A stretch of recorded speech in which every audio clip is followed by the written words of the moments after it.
Hello दोस्तों, कैसे हो आप सब। स्वागत है आपका आपके अपने यूट्यूब चैनल लॉ वर्ल्ड में। मैं अमित बसोया आज डिस्कस करूंगा states power to regulate industrial alcohol. उसके अलावा इस केस का नाम देख लेते हैं। इस केस का नाम है state of Uttar Pradesh versus Lalita Prasad Vaishya. देख लेते हैं इसमें क्या हुआ क्या था।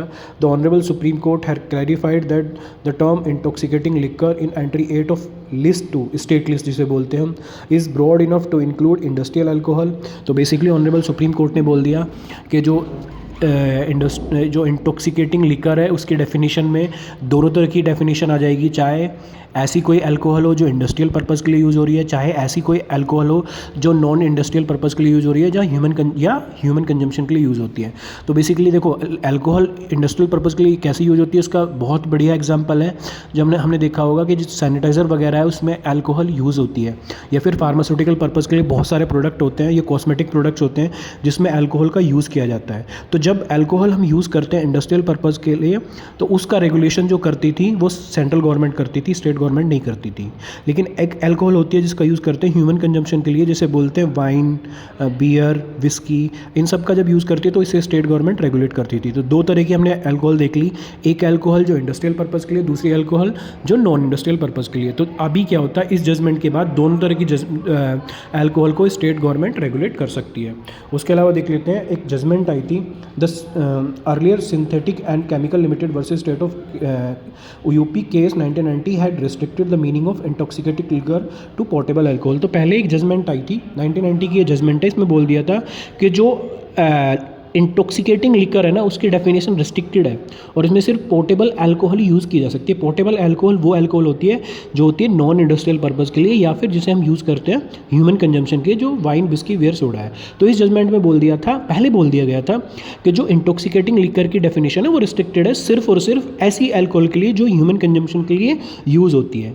लेकिन इसी जजमेंट को ऑनरेबल सुप्रीम कोर्ट ने state of Uttar Pradesh versus Lalita Prasad judgment में उलट दिया और बोल दिया अभी इंटॉक्सिकेटिंग लिकर के डेफिनेशन में, इंटॉक्सिकेटिंग लिकर के डेफिनेशन में दोनों अल्कोहल आ जाएंगे।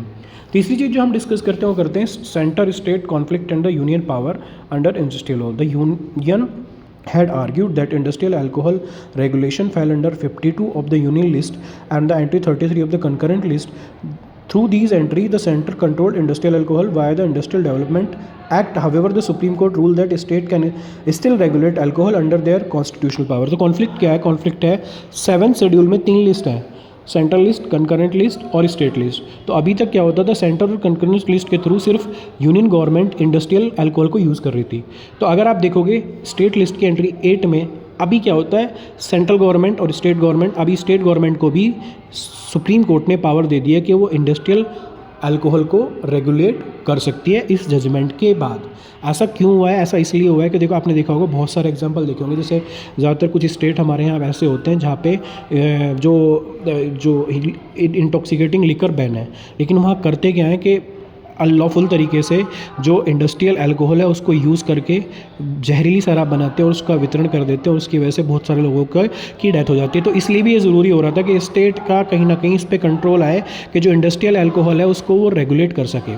ठीक है, इसके अलावा देख देते हैं, state contended that industrial alcohol can be misuse to produce illegal consumable alcohol posing risk to public health and the law enforcement.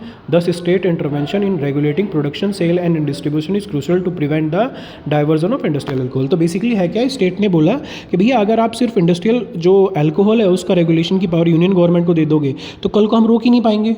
जो इंडस्ट्रियल अल्कोहल से जितने भी है जहरीली शराब वगैरह बनती है इसको हम रोक ही नहीं पाएंगे। तो हमारे को इसका कंट्रोल अपने हाथ में भी चाहिए, इसलिए चाहिए कि कल के हमारे हाथ में इंडस्ट्रियल अल्कोहल का कंट्रोल हो जाएगा तो उसके बाद क्या होएगा, हम इसको आराम से रेगुलेट कर सकते हैं और इसको प्रोहिबिट कर सकते हैं फर्दर किसी मिसयूज से। उसके बाद ऑनरेबल सुप्रीम कोर्ट ने impact of the judgment on alcohol regulation and state power. The judgment restored the state industry over both portable and industrial alcohol such as ice-free alcohol or denatured ethanol is typically rendered non-consumable by adding toxic substance by giving state power over both categories The Supreme Court ensured better control over alcohol while balancing federal interest. The ruling strengthened the federal structure by allowing state to exercise jurisdiction while public health and law enforcement are involved. तो state government ने जो industrial alcohol का regulation इस judgement के बाद अपने हाथ में लिया है, ऑनरेबल सुप्रीम कोर्ट के द्वारा इस जजमेंट के बाद, वो इस बेस पे लिया था कि जो पब्लिक हेल्थ एंड सेफ्टी का जो काम स्टेट गवर्नमेंट के पास है ना, इसको हम तभी कर सकते हैं जब हमारे पास जो इंडस्ट्रियल अल्कोहल है इसके रेगुलेशन की पावर भी हमको दे दी जाएगी। अभी इस जजमेंट के बाद दो चीज़ें हुई हैं, जो इंटॉक्सिकेटिंग लिकर है इसकी डेफिनेशन बदल गई है, उसके बाद उसमें दोनों डेफिनेशन आ गई हैं, इंडस्ट्रियल नॉन इंडस्ट्रियल अल्कोहल, उसके अलावा स्टेट गवर्नमेंट इससे रेवेन्यू जनरेट भी कर पाएगी। तो ऐसे ही जजमेंट्स के लिए प्लीज़ सब्सक्राइब माई चैनल। मैं नेक्स्ट अभी जजमेंट लेके आ रहा हूँ और जल्दी ही मैं लाइव क्लास स्टार्ट करूँगा, तो प्लीज़ सब्सक्राइब माई चैनल।